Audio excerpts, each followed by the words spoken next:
The Book of Proverbs, God's handbook for not screwing up. Let's talk about the Book of Proverbs, or as I like to call it, God's ultimate life hack manual.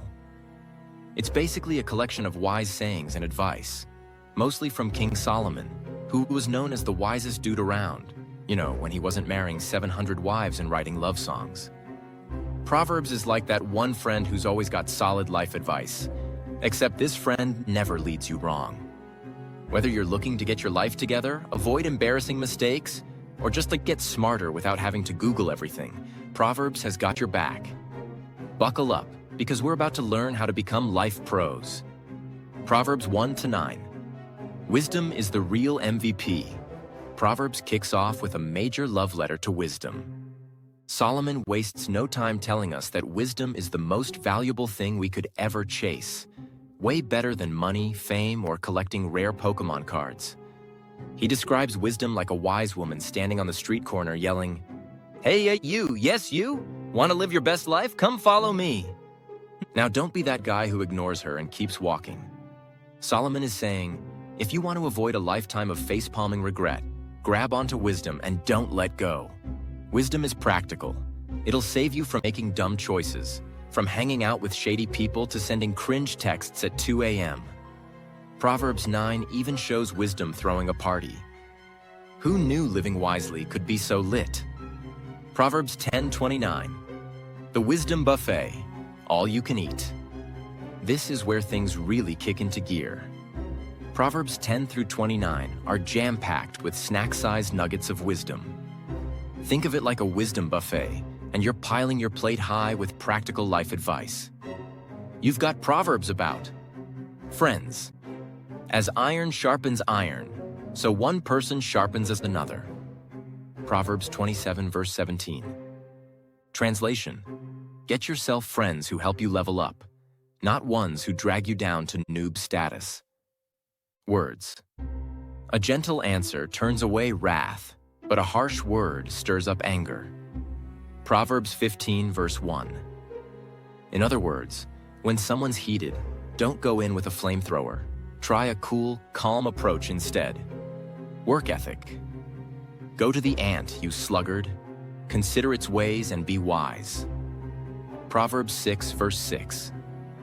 Solomon's saying, hey, if an ant can get stuff done, what's your excuse? Handling money. The borrower is slave to the lender. Proverbs 22:7. It's basically the OG version of don't max out your credit cards. Proverbs is telling us to live within our means and not get trapped in debt. This section feels like Solomon just sat down and started dropping life hacks like, oh, you need relationship advice? I got you. Money problems? Say less. Want to win at life in general? Here's the blueprint. And now meet the anti-Solomon. Proverbs 30. When the sidekick takes the mic. Proverbs 30 is by a guy named Agur. Who? And it's like the bonus track on the album you didn't know you needed. Agur starts off by admitting he doesn't know much, which is hilarious because he's about to hit us with some wild wisdom bombs. He talks about the mysterious wonders of life, like the way an eagle flies or how a snake slithers on a rock. Agur reminds us that sometimes, the more you know, the more you realize how much you don't know. Hashtag deep. Proverbs 31. The OG Superwoman. Finally, we end with Proverbs 31.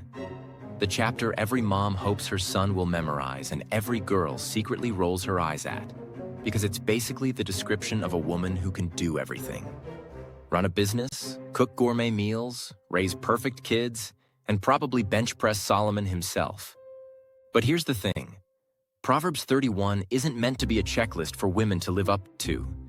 It's a tribute to the power, intelligence, and strength that women naturally have. So ladies, if you've ever felt like you're juggling everything, this chapter is for you. You're already Proverbs 31 material.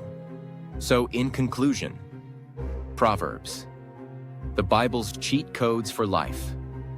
So what do we take away from the Book of Proverbs? It's a cheat code for life.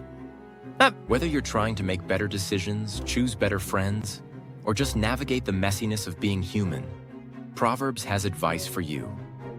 Solomon's goal was simple: follow wisdom, and you'll avoid a ton of pain and regret.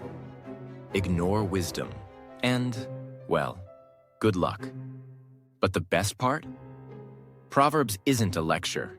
It's more like a life hack guide written by someone who's been there, done that, and lived to tell the tale. Wisdom is waiting. Will you take it?